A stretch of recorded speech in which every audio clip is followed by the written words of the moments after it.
Hey reader, this is Centaur here, and today we are continuing in our nation review series by looking at the 12th place nation in our rankings. And if you know anything about insignias from World War II for nations and such, by looking at this picture, you already know which countries we're looking at. Or, of course, I suppose if you read the title to the video, which you probably did.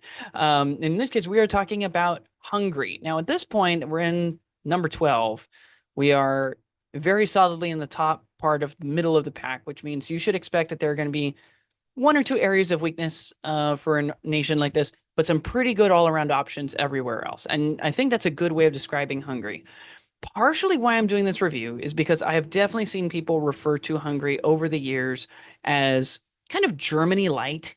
It's probably the best way of looking at it. It's like it's kind of like Germany, but they don't get quite as many options as Germany. They don't have as good tank selection or infantry selection. Also, Baby Centaur is here with us as well, so he's going to be piping in his commentary, but he'll be staying down here so that way we can protect him from the internet. So, toward that end, we're going to continue with our review as we normally do, but just know that even though it's not making the top 10, Hungary is still perfectly serviceable in terms of options available for you, and they can be quite effective in a tournament setting. So, toward that end, we're going to begin our review by looking first at the Army Special Rules. Now, I'll be honest, the Army Special Rules are not great for Hungary, okay? The first one that you get is Experienced Officer Corps, where your officers gain the Fanatics rule for free. Now, in general, Fanatics is fantastic in bolt action. The problem, of course, with this is that it's kind of wasted in an officers section, right? Now, Baby Centaur, what are your thoughts on Experienced Officer Corps? Do you think this is a good special rule? Ooh, you don't like it? Well, why don't you like it, son? Yeah, I'm in agreement on that. You see, the problem is when you have a three-man team at most, there's only one situation where you're going to perform a morale test, which is what Fanatics helps you with, when you have this rule. And it is an extremely unique situation. It doesn't apply at all.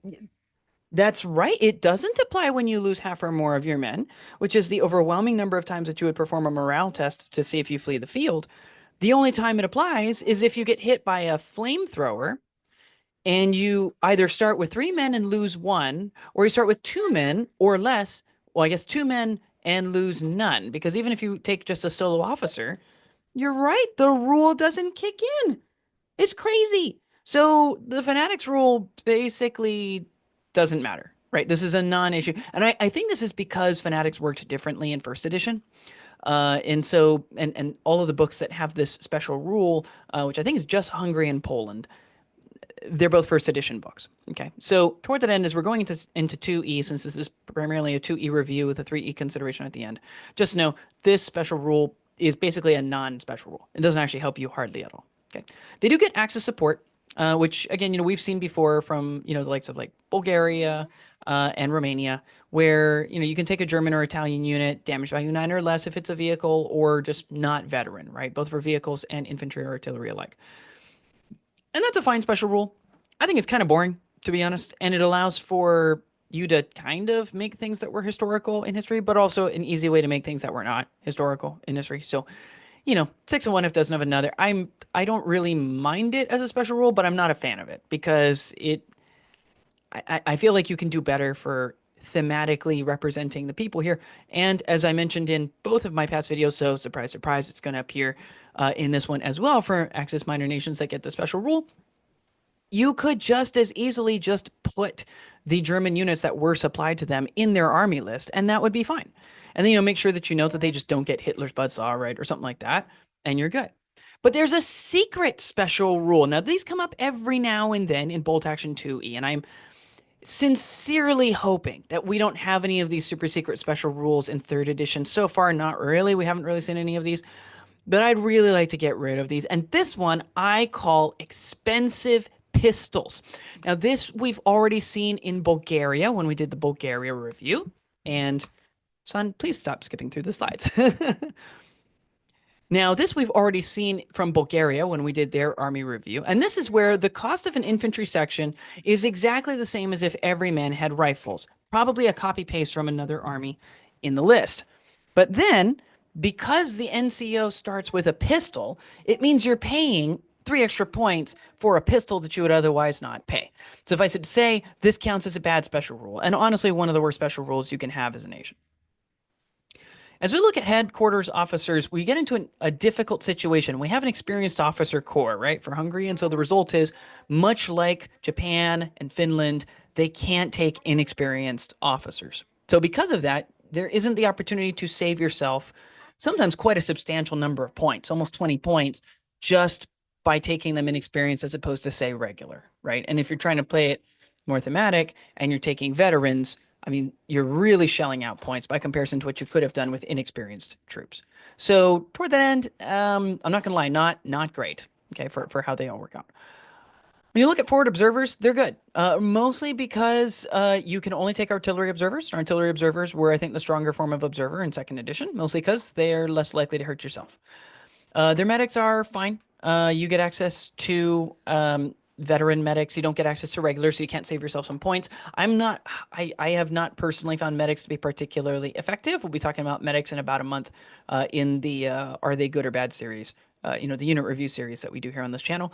And so we'll look into some of the math then. But all you need to know for now is, like, it's fine. If you want a 30-point order dice, then you can do it. But otherwise, I don't think you're going to get all that much out of it. And you're probably better spent putting those 30 points somewhere else. They don't get any sort of specialized officer.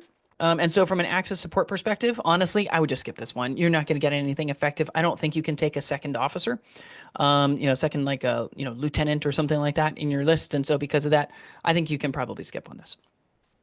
As we look at infantry, first of all, their inexperienced troops are pretty bad, actually. Not only do you, again, have the pistol in there causing problems, so you're overpaying already for the inexperienced troops that you're getting. You get access to a bunch of traps, right? Sure, you could give your NCO a submachine gun, but that's probably not a good idea, all things considered. Anti-tank grenades are not a good idea, all things considered. Probably not a good idea to give them a light machine gun either, both because LMGs, I think, were a little overcosted in second edition, but also because you're getting that -1 to hit on top of cover and range modifiers. That's probably going to be super sixes. So when are you going to make 20 points back off of that thing? For regulars, I mean, they're fine. It's everything that you expect. It's all the normal traps that you get from a lot of nations. You're getting access to AT grenades, which are probably wasted on regulars, considering how easily they're removed before they get in. The submachine gun's fine, except you can't really build an assault unit off of these because you really can't stack a large number of submachine guns. You can't take tough fighters, so they're not really good up close. They're much better for supporting fire. So submachine guns kind of wasted at that point. Light machine guns, whatever you think of it. I don't personally like them all that much, but I know that they played out heavily in the meta in some nations, so that were playing the game. So maybe they work fine for your particular group, but in my mind, I don't think that they're anything to write home about. And again, they're the literal definition of average. A lot of the options that you get for Hungary for your regulars is what everybody else gets, right? It is the middle of the pack. And then for the veterans, they're fine. I mean, the big benefit is that for an access nation, you finally get access to the ability to charge with your cavalry, which is always nice because some of them can't. So I guess that's pretty good. And again, their veteran cavalry are always going to be a little more sticky. They're gonna last a little bit longer. They're gonna be more reliable at charging and moving around to get to objectives, which is exactly what you want from them. So in that sense, I'm not going to knock that. The problem is that's literally like the one good veteran outside of your specialists. And when we look at specialists, it's kind of a mixed bag. On the one hand, you get some stuff that's really good, right? Like the engineers, right? You get combat engineers that get access to both a pretty large number of submachine guns. You can easily take 3 submachine guns in a squad. You can take the flamethrower in there, which is really nice and really my definition of a good idea for a flamethrower, for an engineer team if you're going to take engineers. And while you can take them veteran, it is nice to have the option to take them regular because you can save yourself quite a few points by doing that. And your offensive firepower hasn't changed. Sure, you're, slightly less resilient, and yes, you're, slightly less likely to activate. But at the same time, especially if you have an officer nearby, it's not going to dramatically change anything to be veteran as opposed to regular. And I mean, yes, like you're not as survivable, but in an ideal world, as soon as you jump out of a transport, you're going to remove something that could otherwise remove you, right? So it's fine. If you're not looking, by the way, I should also mention if you're only looking at Italy and the Axis, a whole bunch of these units aren't there, and Hungary would be like 5 places lower on this list. Okay, just so we're all on the same page. But since we're including things like Fortress Budapest and other books that came afterwards, this is where your specialty and your uniqueness and your flavor really come out. Okay, and so you end up with things like the Honved infantry. And by the way, I should probably mention I don't speak Hungarian, so I'm really sorry for all of the mispronunciation I'm probably going to do in this video. But the Hunvids are, I mean, basically a normal squad, effectively. They're not particularly different from the others in terms of special rules, but you can pay an extra 5 points to get access to an MG42 light machine gun, which is basically a Hitler's Buzzsaw light machine gun, right? It gets an extra shot. The Hitler's Buzzsaw submachine gun is light machine gun is slightly better than the average light machine gun in terms of math. If you have to pay an extra 5 points for it, I'm not sure that it's actually better for math. It does mean that you get volume, and at the end of the day, having more shots can be helpful. Is it worth it increasing the cost of the squad this much? Probably not. The fact that you can't take two of them in a squad means probably not as helpful as it otherwise could be. But hey, if you like lots of light machine guns and you want them to do more shots, then that's an option for you. You also have border guard units. These guys are interesting, and I've built some lists that have border guards in them, and I found them interesting because you get a couple of different rules. So but this is also where the problems come in. Okay, so first of all, you get fieldcraft in woods, which is fantastic, right? Because it's the most common form of rough terrain you're going to have outside of like maybe ruins or something like that. But there are going to be a good number of maps, unless you're playing in Paris, that are going to have forests in them, right? So because of that you're doing okay.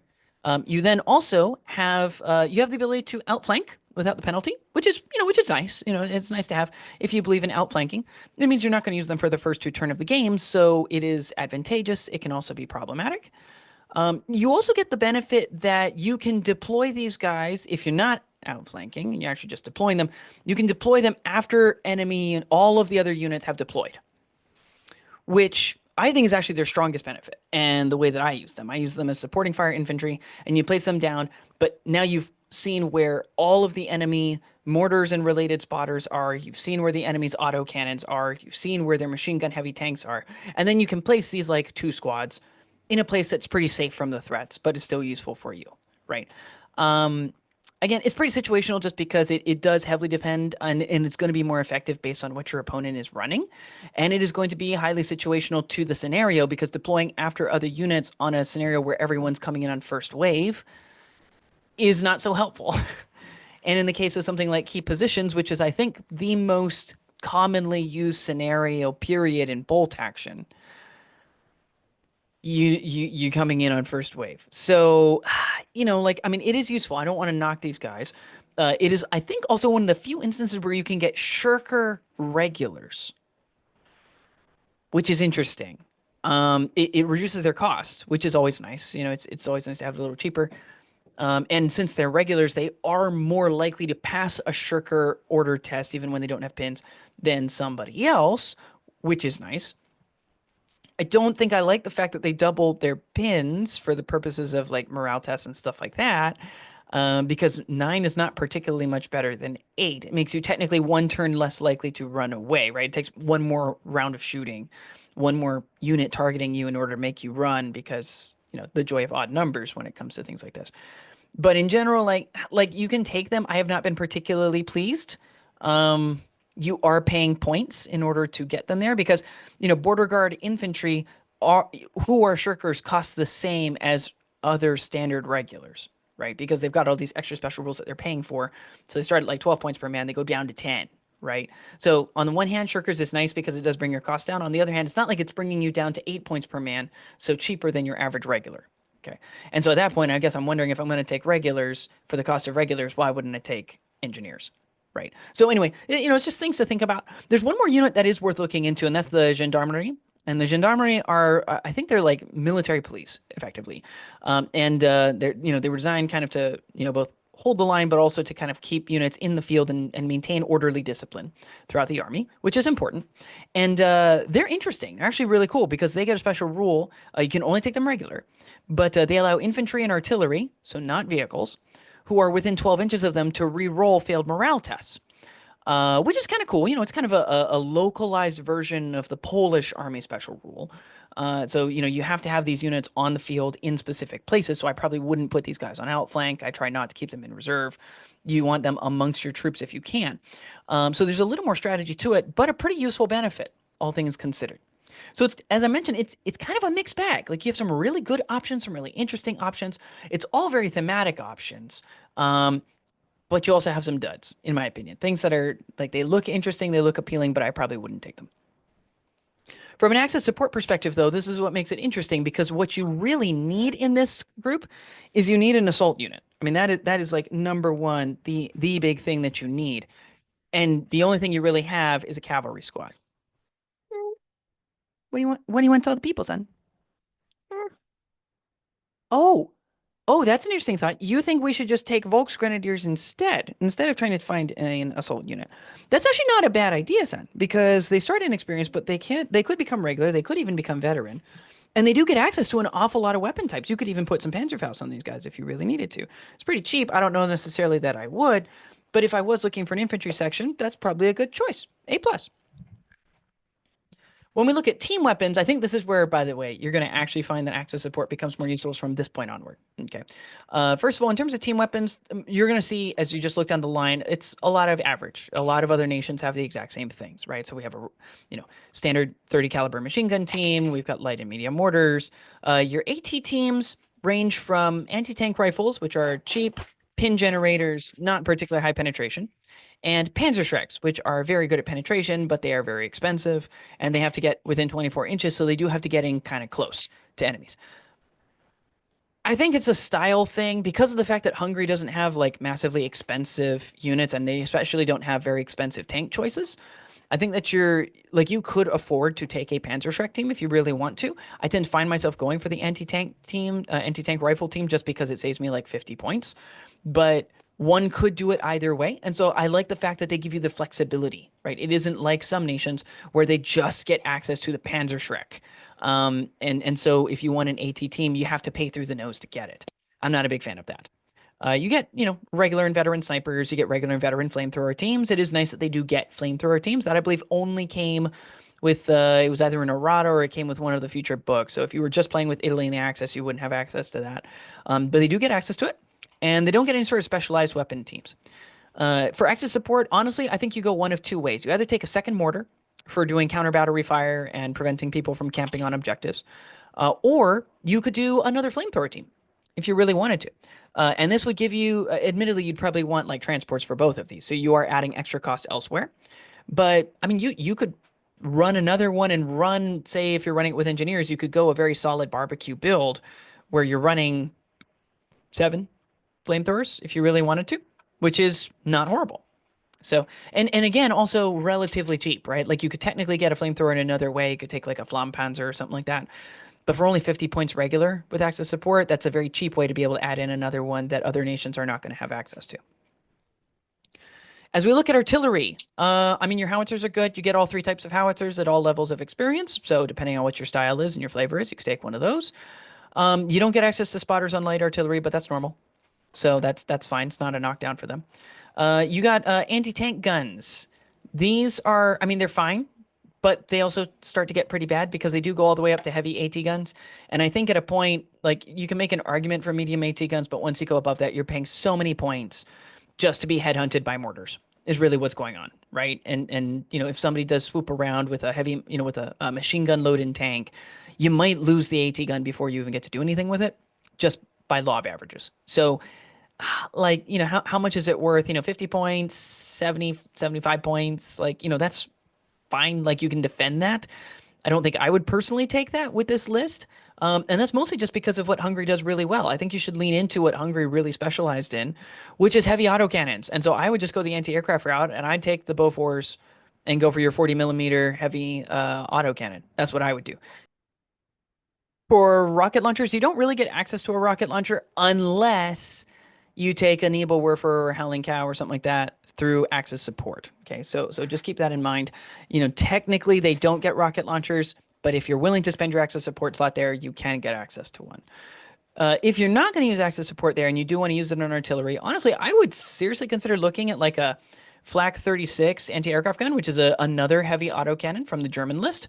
Or you could go cheaper and you could go with like a Brita 20 millimeter light autocannon. You don't get access to a light autocannon for Hungary, which in second edition, I actually think is fine because the difference between light and heavy is a 10-point difference, and that 10-point difference is netting you like a lot of extra range, extra penetration. So like I think it's fine in terms of making that trade that you're not missing much. But if you did want to have another autocannon just for reliable pin generation and weaker unit removal, it works out pretty well. Armor support. So I'm not gonna lie, there's really not a lot of really good options here. They have a lot of traps. Their tanks are, in my opinion, subpar. You get something like the CV-33, which is a machine gun laden tank at damage value 7, but it's not in the tankette slot. It's not counted as an armored car tankette. It's counted as a full tank. So it would be taking your tank slot in a reinforced platoon, which in my opinion, not the greatest. You do get access to the Panzer 38T, which is based on the old Czech model. And I mean, it was quite a reliable tank. It was arguably one of the best light tank, 37 millimeter anti-tank gun with coaxial machine gun, forward-facing machine gun tank of its time in the early war period. And so, I'm not going to knock the 38T. A 38T is a fantastic weapon. I do think that in a game where it's possible somebody could be bringing damage value 8, damage value 9 armor, I don't think you're going to do a great job of removal, especially against anything damage value 9 or higher. So as a like heavy tank removal piece, I don't think the 38T rates well. I think it's fine. So I would put it kind of in the average category for what you'll probably need. You could also take something like the 40M Turin, and the Turin is again like it's basically a what's a good way of comparing it? It's basically an M4 Sherman or a Cromwell or a T-34 or a late war Panzer III, but it comes standard with a light anti-tank gun instead of a medium anti-tank gun. So it's only like 175 points regular. It's a lot cheaper than a bunch of the others are, which on the one hand is really good. You can do that. On the other hand, you can take it as a turn 2, which upgrades it to that medium anti-tank gun like the others, at which point it's like 195 points regular. It's literally just like the others, except that you can't drop the cost on it like you can with a Sherman by taking easily catches fire, right? So like, like you're slightly overpaying for what a few nations can take. I think it's fine. I don't think it's particularly great. If you want a tank dueler and you want it to be relatively durable, I think it's a fine option. But it's not a Wowzer's right home option. You actually don't get any tank destroyers, which I find interesting. I wonder if maybe that's because Hungary was utilizing like Stug 3s or something like that in the tank destroyer role, so they didn't have anything unique unless they don't appear that way in bolt action. You'd have to tap into that Axis support in order to get it. Yet another argument why I think that German stuff that would be Axis support historically should just be included in the army list. But currently, no tank destroyers, so we don't have anything right there. Their self-propelled guns are fine. You get access to the 43M Zrini 2, which is basically a forward-facing medium howitzer with a crew-carried machine gun. And I guess in its defense, you can add a forward-facing machine gun on top of that. So you could potentially have 2 machine guns firing every turn, or a machine gun and your casement forward-mounted weapon. It's fine. I mean, it's relatively comparable to, your average self-propelled gun for other nations. So in that sense, like, it's okay. I don't think it's particularly great. I think where the sauce really is for Hungary, and I'm not the first person to say this by any stretch of the imagination, is the Nimrod. It is a very cheap, only like 155 points regular. Admittedly, damage value 7, so it's pretty fragile, so you got to protect it, got to keep it behind cover, but it's a heavy autocannon on treads, and it's very reliable, and it will get around and wreck stuff, especially from the side. So, this is in my opinion at least, it's worth looking into as an option. You don't really get any sort of specialized or specialist vehicles, and I do think this is a good option for Axis support if you're looking for one. Oh, what's going on, son? Oh, yeah. What do you want to tell the people? Oh, you think they should go with Panzers? I think they should go with Panzers too. I think the Panzer 1, 2, or 3 would be a good option, pretty much in any shape or form. would be pretty easy option here. Obviously, I'd lean probably more like early War Panzer 3 instead of late War Panzer 3, because then you might as well just take a tour in, right? I'd probably lean more toward the Panzer, just the box standard Panzer 1 over against, say, something like the Panzer 1 Sig 33, just because for 155 points regular, you stack that on top of a Nimrod, you're running pretty expensive there. But there are other options. You might consider running something like a Renault UE, which is basically an old captured French, basically just transport carrier. It's mostly an ammunition carrier, but then they end up strapping multiple rockets on, a rocket launcher onto it. And so you can get a multiple rocket launcher on a relatively cheap damage value 7 fully enclosed chassis, which is not horrible.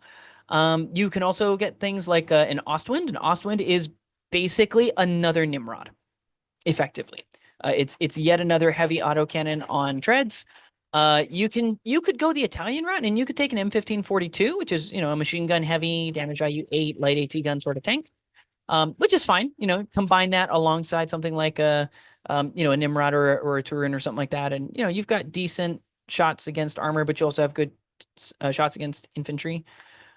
You could also go for something like a Stug 3. You could go really light, like a CV-33 or a Nimrod for, kind of anti-infantry, anti-personnel fire. And you could take a relatively cheap Stug 3 with a heavy AT gun and use that for tank dueling if you wanted to. So you have some options. I'd probably lean cheaper, honestly. I probably wouldn't personally go above like 140 points, but you could if you wanted to. For armored cars, they're fine. You really only get two. You get the Toldi one, which is fine, and you get the Kasaba 39M for your armored car. And the thing that makes them fine is the fact that it's an interesting combo. You don't see this very often in bolt action, which is an anti-tank rifle with a coaxial machine gun. And so this is a very, very cheap pin generator that can do removal against like soft skin transports, which are very common in second edition, or decent removal against damage value 7 vehicles, especially if you can get in nice and close. But can also then pivot to doing shots against infantry relatively reliably. And I think that's pretty cool. It also makes them super cheap. They're like 75, 85 points-ish each, which is really, really nice. So honestly, I think you could go with either of these and you'd probably be fine. I'd probably lean toward the Toldi myself just because tracked vehicles can move through more terrain, which means that you can hide behind a forest so that people can't shoot at you. And then when you activate, you can move into that forest and shoot at stuff from out of that forest. And so that makes you slightly more usable and slightly better equipped to be able to deal with stuff. And then, if you were to be, if you felt like you were in trouble, you can always just move behind the forest again on your next turn, So like, you have options, which is nice. Honestly, though, I think this is also a pretty decent place for access support because neither of these are particularly great and you could use a better car. So you could go kind of more of the classic route of like an SDK of Z222, mostly because one, it comes with Gentleman's War, so it comes in a starter box, more likely to have one. But also just light autocannon on wheels. It's really nice. It is open topped, technically speaking, although that might have gotten fixed in the most recent errata for second edition. So maybe it isn't open topped anymore. For that one, it is again in third edition. So who knows what we're doing? It's just a yo-yo over here when it comes to the 222. So just check at your event beforehand so that you know what's going on in case you take a 222. You could also go bigger and bulkier. You could go with something like an SDKFC 234-2 Puma, which is probably what I would do over and against taking a tank dueler in the tank slot. I would take a damage value 8 medium AT gun with a coaxial machine gun armored car that is super zippy, can get away from trouble, and can still punch hard like the big boys, but does it on a budget. And I think that's pretty effective. You could also go something like the Autoblinda AB41, which is really just an Italian, basically SDKFC 222, except that it isn't open topped. Or you could go the Fiat L6 route, which is basically just it's a flamethrower, right? If you wanted to really go into the flamethrower setting.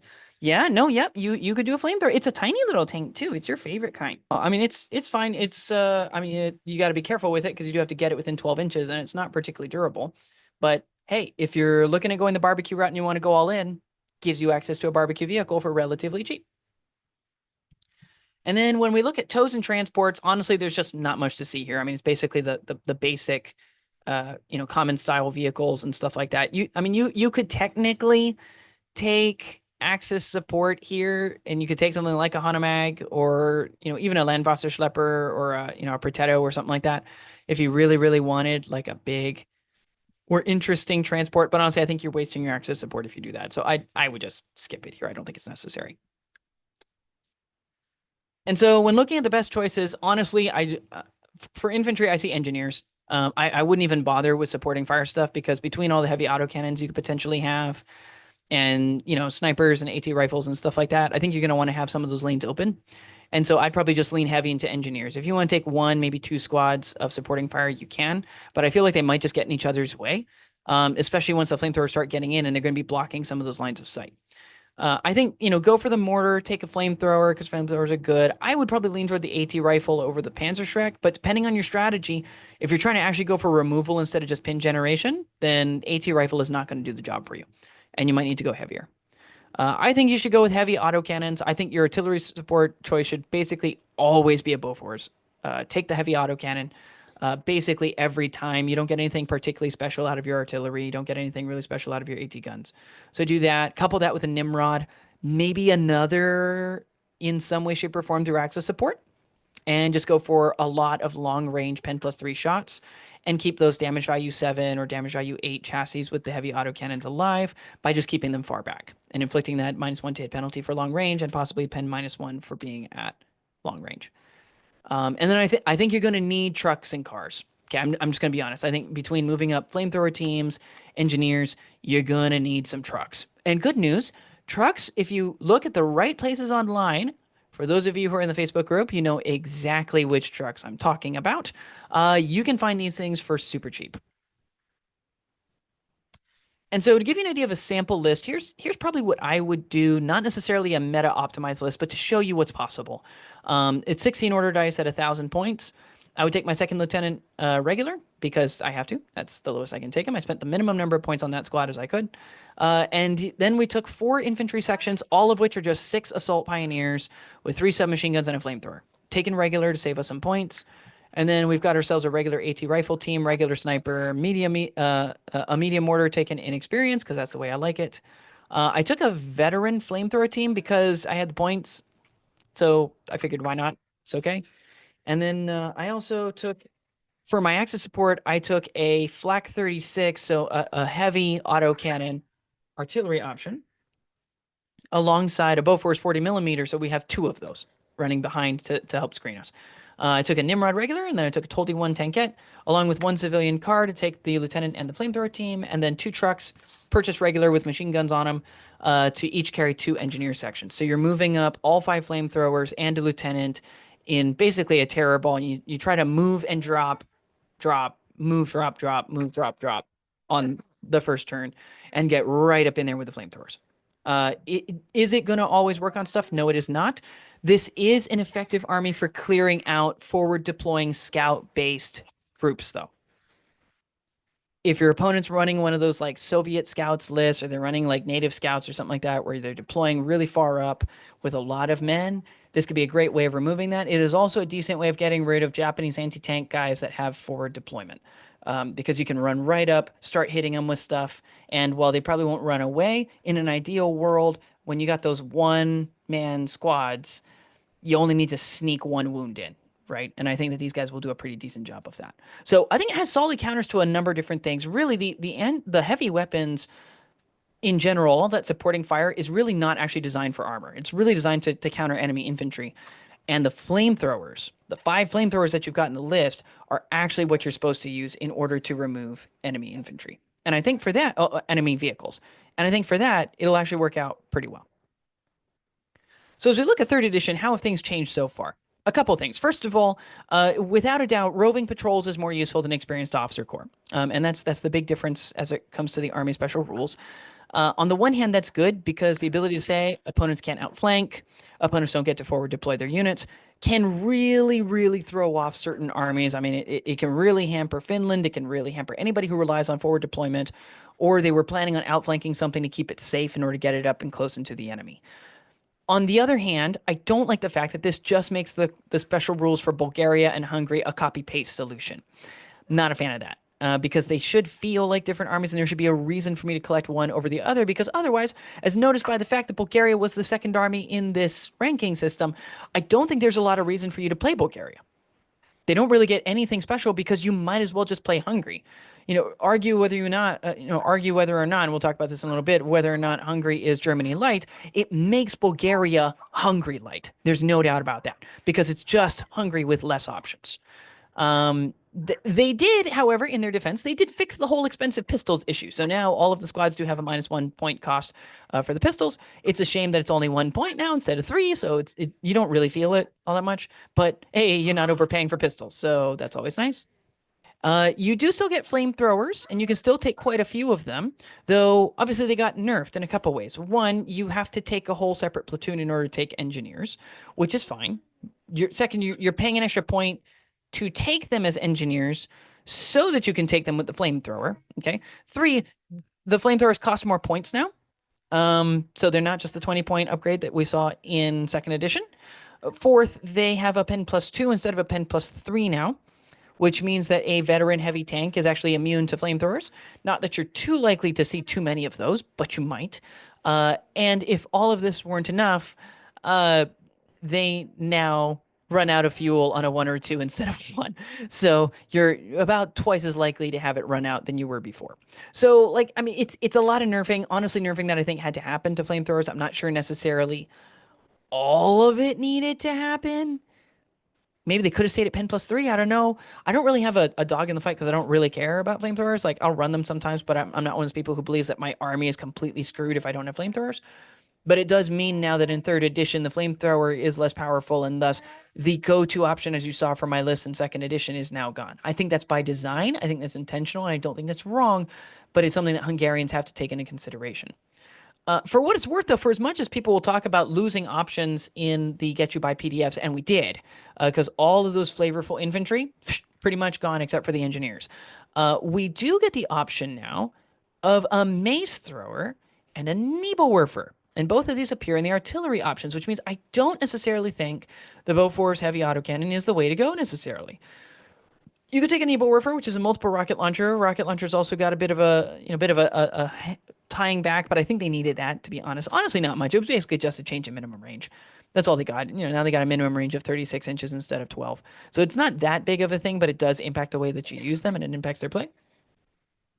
You also get the mace thrower. Mace thrower is interesting. It's basically like you get a choice between effectively shooting like a Panzerschreck each turn or firing something that's more infantry focused. It's just that because it takes so long to load, you have to do the same shot twice in a row, right? For 2 turns in a row. So it takes you a bit of time to reload and structure something different in there. So you kind of have to plan ahead with it.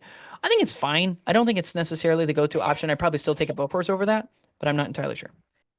In terms of vehicles, not much has honestly changed. I mean, the biggest change is just that the Nimrod got 5 points cheaper.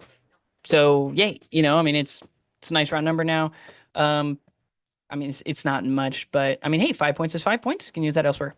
And then the AT rifle bump in general does aid your armored car style choices, right? Not only can you take more of these, which I think just helps to make them a little more reliable and a little more doable, but also just the AT rifle for no increase in cost got an extra 12 inches of range up to 48 inches, which is fantastic because it means and the fact that you don't suffer a -1 to hit at long range anymore means you are actually more likely to do stuff than you were before because basically we've hard baked in that long range penalty to move everything from a 3+ to a 4+. Now there's no cover penalties. You're looking at 4s or 5s to hit, which is way better than you were looking in second edition. So the fact that now you're less likely to be at long range and thus getting that pen -1 to your penetration value is always good because now you can do that 24 inches instead of 18. Like on the whole, it's not bad. It really was a rise for the Toldis and the Kasaba, and we don't see an increase in cost to reflect the bump in the AT rifle. It's just a free bump. So in that sense, really good. So what kind of changes would I make to Hungary? A couple things. First of all, and again, I suspect this is just going to happen in the army book. So, because of that, I don't think that they cut them out because they wanted to gimp everybody's stuff. I think it's because they wanted to actually give you something in the army book. And so they couldn't just give us everything in the Get You By PDF that we had in second edition. And I mean, hey, fair enough. I think it means a lot less people are going to be playing Hungary for a little while, or they're going to play Hungary kind of proxied as a German army. But I would like to see the specialist units back in again. With some of the stuff tinkered and fixed away, so that way there's more reasons to take more stuff. Also, as noted in my interview with Luke about his supplement for Balkans burning, which hopefully you'll see right up here, go ahead and visit it. And I'll include a link down below to where you can, in the description, where you can get, kind of go and download that PDF. Uh, per his research, Hungary did have paratroopers. They also did have a relatively substantial air force as well, and so, I don't have a problem giving them access to air observers. I think air observers are much better fixed in third edition than they were in second edition. I'd probably go a little bit further just to streamline it and make it a little bit simpler, personally. But and we'll be talking about that in a future video when we talk about fixing air observers. But just suffice it to say, I would add in those options. I don't have a problem with doing that. Giving them a stubborn unit isn't going to break anything. Maybe give them a unit that has access to slightly more than one submachine gun. They didn't have dramatic numbers of submachine guns, but they did have them. So, I'd take a look at that. I would also, again, I'd move all the access support stuff into their actual army list and just remove that rule entirely. And I would give them 4 new special rules, with 2 automatic and 2 of them being a choice. The first one goes down to how they heavily use their vehicles. We haven't done a lot with vehicle special rules just because there's a lot of ways you can game that out. People already love their armored divisions and, armored platoons and stuff, so we got to be careful about what we do with armor. But in this case, what we're doing is that there was an actual, like, written down in the manual, what they call the Uriv tactics. And these tactics involve the fact that when an enemy gun fires, of course, it releases a large amount of smoke at the time. And when that happens, the crew is temporarily blinded, right? They can't see anything because they fired. And so it gives your vehicles a chance to maneuver and get to another place where now they have to go around searching with their little periscopes or small fields of vision to try to find you. And it gives you an opportunity to maybe get the jump on them, right, when they aren't ready. And so the way that we represent this is that after an enemy vehicle fires a howitzer or an anti-tank gun, isn't really true with any of the other heavy weapons, although maybe it should also include multiple rocket launchers. We'll see. Basically, one friendly vehicle that does not have a down order can move its move distance once per game. I'll say once per game round, which means that, we'll say that again. One friendly vehicle that does not have a down order can move its move distance once per turn. Now, they are not allowed to then shoot or anything else like that. They're just allowed to scoot a little bit, okay, in order to get around stuff. And again, this goes down to, tactics of the time. It means that you can, technically maneuver a little bit. It doesn't assign them an order dice. It doesn't put them on ambush, right? It's not like the Finnish special rule for their infantry. It's just a slight movement. And on the one hand, pretty useful because it means that you can help to make it so that your unit is a little more survivable. But notice that it isn't actually going to solve a lot of the problems if you're the guy getting fired at, right? Because after they fire, so you resolve this after the entire shot is removed. This is not a special recce maneuver. It is not a reaction to an attack. After it's resolved, a friendly vehicle can move its move distance, which means if you get hit, the best case scenario is you're going down, right? So all it means is shoot at people and shoot to actually hit them, right? And actually wound them. Because that way you prevent that vehicle from being the one to move. Where it's probably more likely to actually be used is it's going to be a great way to get transports up, because as long as the friendly vehicle can see the attack, then it gets a chance to move. It doesn't specify it has to be an armored fighting vehicle or from your armor platoon. So I think it's going to be a good way of getting transports up. I also think it's going to be a decent way of helping those damage value 7+ tankettes when they see another one of their tankettes coming under fire to be able to move so that way the enemy isn't getting a second one on a given turn. That's probably more likely to be what it is. Also realize this is extremely unhelpful when you're working with really mobile attackers. So if you're working with enemies that have a large number of heavy weapons on them on armored vehicles, getting out of their reach, getting out of their line of sight is going to be very, very difficult to do. So if you're being headhunted by a good enemy armored platoon, this is actually not as helpful as you think it's going to be. The second rule we have goes into cavalry tactics. Hungarians actually did do cavalry charges in World War II, which is relatively uncommon for people who fielded mounted units of infantry. But in this case, what we're going to give them, I want to give them something different from a bunch of the other nations. I don't want everybody's rules to be basically the same. And so I would give them cavalry tactics. And what this is that cavalry can reroll failed run and advance order tests. It helps you both on charges with run, but also on maneuvering to places and potentially shooting with your carbines in the case of an advance.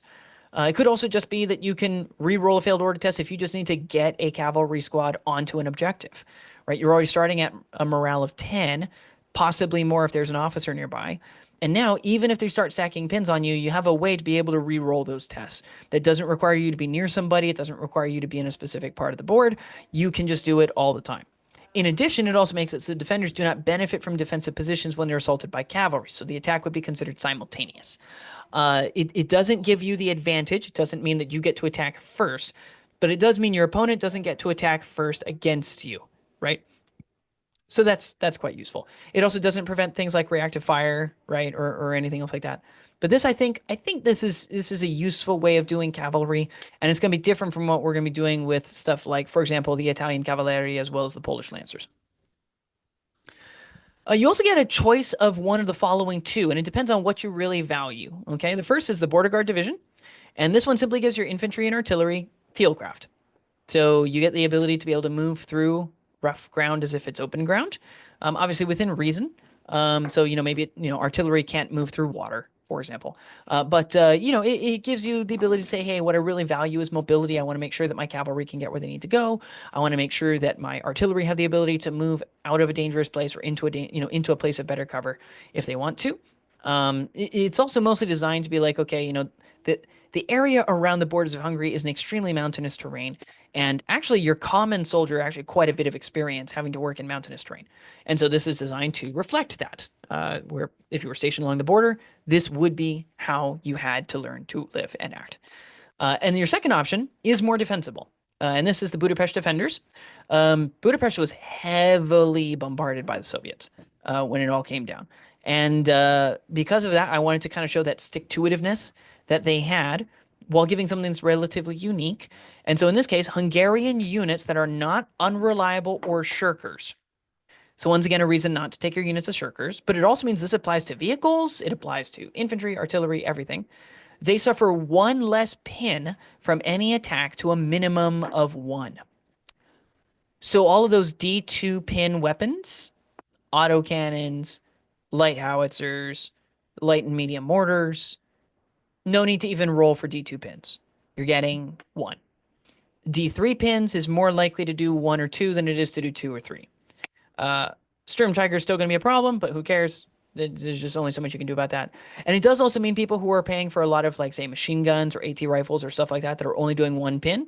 They're still doing the one pin, right? So this isn't a way for you to just make your men immune to pinning. But it means you shouldn't have them stack up quite so quickly, right? It'll be a little more manageable. You'll have a little more time to figure out what you want to do and be able to rally your men if you need to. And I think this makes for a very interesting set of choices because on the one hand, it kind of incentivizes you toward, yes, admittedly playing with cavalry, but I don't think that's a problem. Again, it's most of the best stuff you have, especially with the Get You By PDF. I think it gives you a reasonable option for being able to do objective control, running over team weapons, things like that. It gives you something useful for your vehicles that's interesting and niche, but doesn't actually contribute to firepower or damage, so it's a little harder to be able to abuse. And then you get a choice on another way to enhance the mobility of your non-vehicle units, and or a way to make you a little less likely to run or fail order tests, both of which I think are good. And so this is how I would play it. I would keep them on the very light, nimble, agile, swift-moving sort of approach because that is actually mostly what Hungary did. Hungary didn't do too many operations in the war. To their credit, they did not invade Poland. They maintained the alliance, the treaty that they had, even though, I mean, Poland and Hungary have had a very complicated relationship over the centuries. And yet they didn't do it. They didn't join Germany. They allowed German troops to come in through their land, but they didn't actually join in the attack. Their main impact was in Operation Barbarossa, where, I mean, they were mostly on the flanks of the invasion. And admittedly, with their style of warfare, that was quite advantageous. Things kind of fell apart against the Soviets. I think they weren't quite prepared for as much manpower and production as they were going to be up against. And so you end up with the flank starting to crumble and fall in, and that leads to the end of the Barbarossa campaign. So on the whole, I think Hungary's interesting. I would also, and I've mentioned this in the past with other nations, I would like to see an allied version where instead of like Axis support, for lack of a better term, you get Soviet support, where you're using Soviet weapons and maybe a few items from the Lend-Lease program that we know that the Hungarians use because once they did surrender, they did join the Allied forces. And so it could be interesting. Have an allied version of Hungary that has access to different stuff. Maybe you don't get access to Nebelwerfers anymore, but instead you get access to, Dishkas, right? And now you get access to a heavy machine gun, right? Or something like that. Could be interesting, could be different, and I think different is always good because it gives you a little more flavor, a little more theme, and allows people to think a little more about the minor nations, which I sincerely hope people do.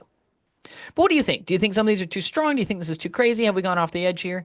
Do you think that Hungary is actually in a better place than they were in second edition? Personally, I think that it's a bit of a step back, kind of similar to Romania, in that sense, where on the one hand they rank high in this ranking because we're ranking second edition. We don't have their book yet for third, but at least at present, I'm not personally convinced that it's any better. And toward the question of Germany Lite, because you see that thrown around a lot, I think it's clear as you're looking at this in second edition. I don't think this is actually Germany Lite. I think the fact that Germany can't take regular engineers makes them quite different in terms of playstyle because you can't field nearly as many, pioneer infantry of any kind, pioneers or Sturm pioneers for Germany, as you can for Hungary. The fact that you get Axis support means that you can double up on certain things that you cannot do in a single platoon for Germany. And the fact that you're relying more on auto cannons instead of AT guns or howitzers or even multiple rocket launchers is, I think, a big difference between these two. In third edition, I think you're closer to Germany Light only because they lost a lot of the uniqueness that they had before and they gained items that are traditionally only seen with Germany, right? Things like the Nebelwerfer. So they still kind of feel that way, especially now since Axis support is you gain access to a unit, but it can't be a core unit within a platoon, but it still takes up one of the slots in the platoon. Means that this is, I mean, it feels like you're getting a lot less than you did before because you're not actually getting an advantage over any other nation. You're just getting access to something you wouldn't have access to otherwise. It's still the same size platoon. So on the whole, I don't think that Hungary is. I don't think that they were Germany Light in 2E. I think they're looking more like it now, which is just a sign that if we don't want Hungary to just be Germany Light and thus nobody runs Hungary, we might consider making sure that their choices elsewhere and across the way are varied enough that there's a reason for you to play Hungary over and against Germany. Okay? But what do you think? Give your thoughts down below. You guys know how to do the YouTubey thing, so go ahead and do that. Let us know what your thoughts are on Hungary, whether you've enjoyed playing them, things that you found to be particularly useful. Am I hyping up the Nimrod too much? I feel like I'm not, but I could be. So if I am, please let me know down below, and I will see you next time.